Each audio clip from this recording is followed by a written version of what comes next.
All right. Hey, man, how you going? I'm doing well. How are you doing? Doing all right. Welcome to another OTXNT. Glad to be hanging out with you. Got an interesting topic today, divorce. It's going to be, I asked you to do this one with me because I've been preaching through the Gospel of Matthew, and here we are, Matthew chapter 5, verses 31 and 32. Jesus talks about divorce. And so I wanted to kind of get your take on that, have a discussion. I don't know about you, but I think like this is going to be kind of a three-parter in that I think we'll be talking about divorce today. I think we'll talk about some implications in our next video of marriage. And then what do we do about for those who have been divorced, and how do we get, what does remarriage look like too? So I feel like this is going to be a three-parter, man. You up for it? I'm up for it. I mean, this is an important thing to get right and to handle with great care because it affects a lot of Christians. So yeah. All right, dude. Well, then you want to start us off? Let's go ahead and pray. Please join me. Our Father, who art in heaven, hallowed be thy name. Thy kingdom come, thy will be done on earth as it is in heaven. Give us this day our daily bread, and forgive trespasses as we forgive those who trespass against us. And lead us not into temptation, but deliver us from evil. For thine is the power and the glory forever and ever. Amen. Amen. All right. So your baby. I'll let you drive. All right. So here's the deal. So I started this past week. I got to Matthew 5. Let me pull it up. And you get into verse 31 and verse 32. And here's what Jesus says. He says, "It was said, whoever divorces his wife must give her a written notice of divorce. But I tell you, everyone who divorces his wife, except in the case of sexual immorality, causes her to commit adultery. And whoever marries a divorced woman commits adultery." So that was my passage. And okay, so here is in a nutshell kind of where I fall on this, right? I think there's a lot that hinges on what does the word sexual immorality mean, right? So behind that is you being a Greek guy, porneia, and I know that is it's a fairly broad word, and it's different. It's not the same word that Jesus used in the passage right before for adultery. So I guess that's the first thing I want to deal with, right? Is it seems like, right, and I know that you and I have to kind of go through these opinions. It does seem like what Jesus is saying, and kind of where I land is that there is a reason, a legitimate reason for when a divorce can happen. He's giving that reason right there, right? That he's quoting Deuteronomy 24, where Moses is saying, hey, if there, and I'll just, so I don't butcher that one, Deuteronomy 24 says, if a man marries a woman, but she becomes displeasing to him because he finds something indecent about her, he may write her a divorce certificate and hand it to her and send her away from his house. And a lot kind of centers on what does that word indecent mean as well. And I know during Jesus' time, there's the debates, right, about kind of the two schools. One of them, anything goes. If she burns your food, get rid of her. And there was another that kind of said it's adultery only. They were kind of debating what did Moses mean by what is indecent. I actually think that's what Jesus is clarifying for us here. He's been doing that in context. He's clarifying what was the original intent of the law. And I think what Jesus is saying is the reason for why you should have a divorce, if there ever would be a divorce, would be, and he says, in case of porneia, or as we English translations would say, immorality. So I think that Jesus is clarifying what indecent means there, and I think he's giving the one reason that would be allowed for divorce. Now, there's a second that Paul gives us in 1 Corinthians 7 we can deal with, but I want to deal with, at least in this scenario right now, about that. So where do you land? What do you kind of think about this so far? Yeah, I mean, I think there's not a lot of passages to work through, but I think for most Christians, as you start working through these passages, you might be surprised at how rigid Jesus's answer appears. And in fact, you just talked about the most lenient passage that we can find on Jesus's view of divorce, because when we find it in Mark, Matthew 19, Luke 16, that exception clause isn't even there. It basically is very much no. And so, I've got the Mark passage. Let me pull that one up here. Mark 10, verse, let's go with 2. The Pharisees came and asked him, "Is it lawful for a man to divorce his wife?" testing him. And he answered to them, saying, "What did Moses command you?" "Moses permitted a man to write a certificate of divorce and to dismiss her." And Jesus says, "This is because of the hardness of your heart. He wrote this precept, but from the beginning of creation, God made them male and female. For this reason, a man shall leave his father and mother and be joined to his wife, and the two shall become one flesh. So they are no longer two, but one. Therefore, what God has joined together, let no man separate." And so, moving on, the disciples ask him, and he says, "Whoever divorces his wife and marries another commits adultery against her.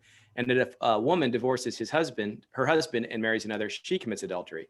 And that's the end of the story. And so that exception clause is not in the Markan passage, and I don't believe it's in the Lucan passage. It's not in Luke as well. It's the exceptions are only in Matthew 5 and Matthew 19. Yes, and so the big question, that some have looked at with what is being done with this pornea question is, Jesus is either using that as an exception that is very specific, or using it as, I guess there's 3 options. It's very precise, meaning fornication in that sense, very broad, or just replicating adultery as adultery is used in other places. But the other option is pornea being an all-encompassing sexual immorality type phrase. The problem I have with that use of it is that it kind of becomes a back door to just about any reason that you want to be divorced. You can attach onto pornea in some very broad sense. And so that is where I get nervous about expanding pornea to be a very broad term, but that is a common thing to do in Protestant. And I think you're absolutely right. I mean, that's what essentially is happening is people are asking him about, especially in 19, can we divorce for any reason? And he's saying, no, you can't. But essentially, if we're not honest with the text, if we make it mean more, then essentially we're backdoor having it mean anything that we want it to mean. And we've, gone back to the problem that we were just at, So when I was in seminary, it was the 3 A's. So that, the Bible gives you permission to divorce for adultery, abuse, and abandonment. And that is generally an attempt to pull together the passages in the Gospels and in 1 Corinthians and see a broader picture of how this might work. And so the real question, which of course is a later discussion, is the question of remarriage, because that's where it really bites a lot of Christians down the road. But in terms of just permitting divorce, do you have to see all 3 of those acts in the concept of sexual immorality, or do you see Paul providing a broader understanding of what is permissible now that the church is in existence? So I don't know. What are your thoughts on that? Yeah. So here's the one thing I think is kind of when I was studying this last week, one of the things that troubled me a little bit is people said, well, Jesus is not meaning to give all the reasons in which divorce is permissible. He's just talking about this case here in terms of on the immorality piece. And I get a little nervous with that, because then I think what that does is, once again, you're opening up the opportunity for, okay, well, what other things is he not addressing? And I think he's very specific here for a reason, right? I do think what Paul offers in 1 Corinthians is he's talking to church people now. And I think the standard that he's giving for church people is, he's not Jesus's standard still is with us, but one of now the unique pieces is, and that's the piece on the abandonment piece I want to look at too, is the abandonment is primarily about an unbeliever abandoning a believer. And so that's the unique scenario of 2 people who were unsaved, were married. One of them becomes a Christian. Now somebody wants out because he doesn't want to be with that crazy Jesus person anymore. And that's the scenario saying, let it go. It's okay. But if they're willing to stay with you, stay with them, right? And Right. so I think that's a unique scenario. And I think the other thing to keep in mind is this is Jesus showing this is what he wants from his followers. And so I think Paul is bringing in that thing about what happens with unbelievers. And when that's added into the equation as well, when one doesn't hold to the same thing and one doesn't want it. So that to me is a big thing. The issue that also is a big deal is immorality, how you define pornea. Like if you do a search, and I guess help me out here. When I'm teaching through this stuff, I usually want to look at the words that they use and see how was that word used in the Septuagint. Because if they're quoting Septuagint, I want to know, but I also want to know, how did the Septuagint use that word? What's the world view of the text that maybe they've got? And you look at that word pornea in the Septuagint, it's used of like harlotry, it's used of unfaithfulness. That's the big thing, is it's used in terms of prostitution, that kind of a thing, unfaithfulness. And so it does appear that that seems to be what is the case. I keep in mind what Jesus just talked about right before, which is adultery and adultery of the heart. And so part of me wonders whether he chooses a different word because of what he just taught about in the section prior, that he's saying that this is a little bit bigger than just simply, I committed the act of adultery. But he uses that word to be a little more all-encompassing, to say that there are things that you and I do that are adulterous. And I think if the person remains persistent in those adulterous behaviors, I'm lenient in that, but I'm not. But I understand there can get very slippery very quickly depending on how you do it. And I'm trying to remember who was it that I read. Maybe it was Piper or Grudem that I read on this. It was talking about the importance of the local church to help you decipher what that is, right? About like whether or not this is a legitimate understanding of, yes, this is repeated unfaithfulness and would fall under that or not. So that's kind of where I'm at. What do you think? Yeah, I mean, so John Piper's got a pretty well thought article on where his church landed on this issue. And of course, he defines pornea very specifically in reference to fornication, and argues that the reason Matthew is careful to put that exception clause in is because he's got the instance of Joseph and Mary, that Joseph was going to put Mary away because it appeared that she had committed pornea, that she had had a fornication relationship, and thus Jesus is on the way. And of course, the accusation made against Jesus is, is he not a child of pornea? And so Matthew is kind of defending Joseph, that they had not actually come together.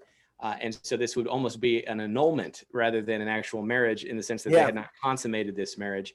And in that case, that's such a restricted approach that there really is no grounds for Christian divorce once you have actually been married and consummated the wedding. And so that, I think, is a very challenging viewpoint. And I've got to say that his exegesis is pretty tight from my perspective on that. However, that's not usually how it's been understood. That there have been general concessions for adultery being grounds for divorce. But for most of church history, that did not constitute grounds for remarriage. And that's another big question, because the passage in Matthew continues on, well, Jesus, if we can't remarry, or what you're presenting to us makes marriage seem it's better not to get married. And Jesus, that's the Matthew 19. Yeah. Why would anyone want to get married then if you can't cut this off, right? If there's no real grounds for divorce and then a second attempt at marriage down the road, then why get married at all? And Jesus doesn't say, well, you're right, let me clarify. No, he says, this is a hard truth, and you're right. It's a hard truth. You need God's help. And so, that's something I think that because divorce has become so commonplace in our culture, we don't wrestle through Jesus's very restrictive position. And again, if it's Jesus's position, it should be ours.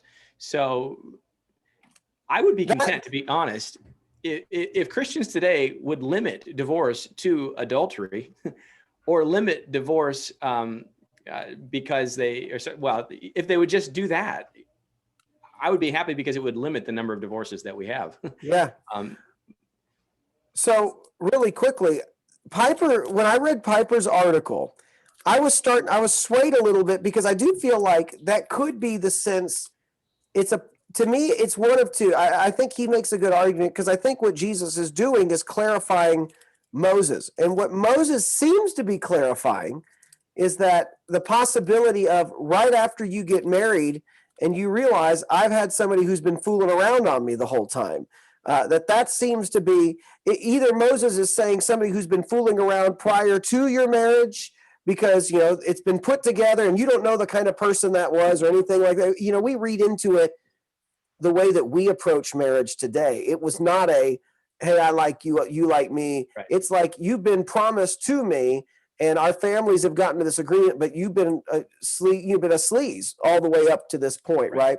And so there's that possibility, or I think another, based on at least the word choice, this is somebody who after you've gotten married is out and about, right? And so I do think that there's a place to be lenient in that because it seems like it can go both ways in that. And I think you can be honest and open with the text like that. But to me, it has to be, I do think you have to read it in light of the previous section, which is we're talking about adultery. We're talking about immorality in our marriage.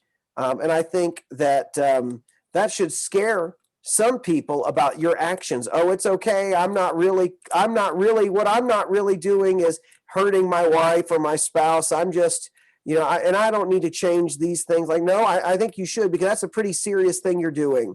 But I do think it's interesting when you start to look at stats on why people get divorced. And I showed this to my congregation. Let's see if I can throw open those stats while I'm at it. You would not believe that the number one stat for why people get divorced. This is the first one. The number one is lack of commitment. This is the largest reason why people get divorced in America today. And it's because we're just not in love anymore. Yeah. I don't feel that tingly sensation like I used to when we were together. The next one is argue too much. The one right after that, which is kind of close to it, these are the percentages. Like 73% say it was lack of commitment, 56 say argue too much, 55 say infidelity. Another group says another top reason is, are we married too young? Another after that is unrealistic expectations, lack of equality, unprepared for a marriage. And then at the very bottom is abuse. 25%. Like the bigger reasons are we just don't love each other anymore. So you're absolutely right. If we would just say limit it to just one thing, because as a Christian, no, I'm sorry, you go. Well, and that goes, again, back to the Corinthian passage. Paul's instructions don't contradict Jesus's. Basically, as it's up to, try your best to stay married. Really, that is kind of you hear, and don't commit adultery. But if someone commits adultery, that may or may not be a cause for divorce, depending on how you understand that word porneia. But the Paul passage is, if you have been dismissed because your spouse doesn't want to be with you, you don't have to somehow pursue legal recourse or keep pushing in order to stay together. You can consent to be divorced because of what they've done, but you're not supposed to seek it yourself. And so really, the Christian's goal is to keep the marriage together as much as they are able. And that is because, we believe once saved, always saved. Aren't we glad that God doesn't fall out of love with us? Because that picture of marriage is a picture of salvation and God's joining to his church. And so, when we distort that image, we distort the salvation that we're promised in Christ. But the other issue is that there's a sensitive topic here, and that is abuse, because there's a lot of people who are saying that because the church has taught that's not a valid reason for divorce, that we have kind of set women up to be abused by not giving them recourse. And so I do think that we need to address that. And Russell Moore actually had a tweet that says, in my view, divorce is ethical based on sexual immorality or abandonment. And he sees abuse as an unsafe home, which constitutes abandonment. And I think that that's where I would put it as well, that there is a place for those that are in an abusive relationship to kind of view, rather than their husband just abandoning them, he's actually gotten abusive. And so I believe the Christian response there, though, should be separation, and with the prayer and hope that God could still do a work. But there is grounds to get safe, to be separated and divorced. And I think that grounds, though, needs to really be weighed with the remarriage question. I think we'll have to address that. Yeah. Well, and I think this is where this leads off for you and I right now, is our next discussion has to be on implications for marriage based on this passage, right? So if Jesus only gives one reason, and it's debated whether that meant, like you're saying, is it, the Piper position is actually, was it meant to be like fooling around right prior to marriage, and this was never meant to be? And so kind of a context that's completely unlike our own today, because we're not in arranged marriages or things like that. Or is it for the reasons of immorality? I think that's something that we need to then talk about, which is why. What does marriage need to look like? Why is it so important that marriage remain at whatever cost? And where we're saying that even like, don't jump to, like, Jesus is not commanding get divorced. He's not. He's giving an exception. Even Moses was not commanding. They said he commanded us to give it, in the sense that he allowed for that. But so we need to talk about it. So, okay, so why is it so important to stay together? And I think that that's something that we should probably deal with in the next. And then also the idea of, okay, so what do I do?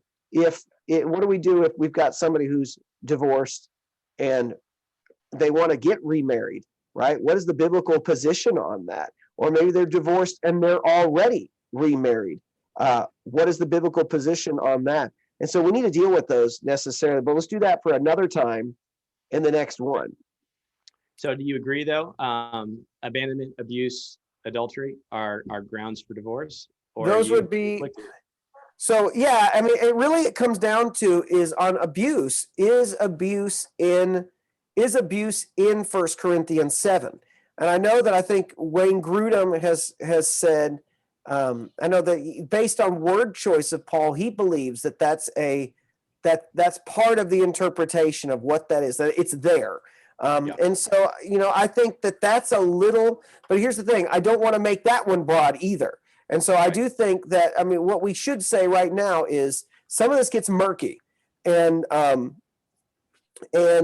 think having you and your situation and your church people kind of evaluate that, your leaders to look at that with you, I think is important to do. Here's what I don't want to do. I don't want to go beyond what is in the text. And so that's why I think, on some of those, separation is first and foremost, probably what you're going to want to do before you even jump to that.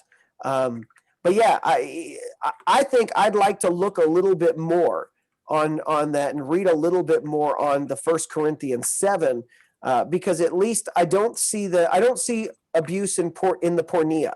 I see that as breaking the marital bond, unfaithfulness in your marriage vows. Paul's scenario is something I need to look at a little bit more. And I'd be up for, actually, if you want to do the next one as what's Paul saying in 1 Corinthians 7, if you want to do that first. Yeah, I think that might be a sounding board.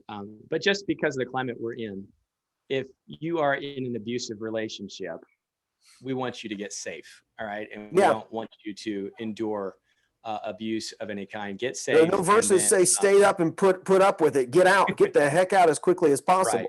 And seek guidance, seek counsel, seek protection, and there is a spiritual avenue that made it apparent, through prayer. But that, just we're in a position, I don't want to think that we are piling on that because of just the climate.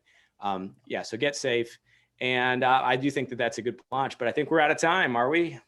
We are. So this is good. Let's deal with this. Let's get in the next one, and I'll write it down for our next video. Let's deal with abuse and 1 Corinthians 7. We got to deal with the other passage because one exception in Matthew 5. Let's deal with 1 Corinthians 7, and then we'll talk about implications of that. But I think you're absolutely right. We gotta take a little more time on that for sure. And so yeah, let's deal with it next. Stick around, listen for the next one as it drops next week, and we'll continue on. Our goal in all of this is just to try to figure out what did Jesus teach on this? What's the Bible, and not what do I think? What's my view, right? I'm trying to get my view. I hope is trying to find what Jesus's view was, and mold my view to his opinions and his teachings of that. So there you go. All right, man. You want to do our Lord's Prayer now? Let's do it. All right. It's you. You giving the blessing. That's right. You did the Lord's Prayer. I'm doing the blessings. So thank you for the reminder of these things. May the Lord bless you and protect you. May the Lord make his face shine upon you and be gracious to you. May the Lord look with favor on you and give you peace. Guys, thanks for watching or listening, and we will talk to you next week. Take care. Take care.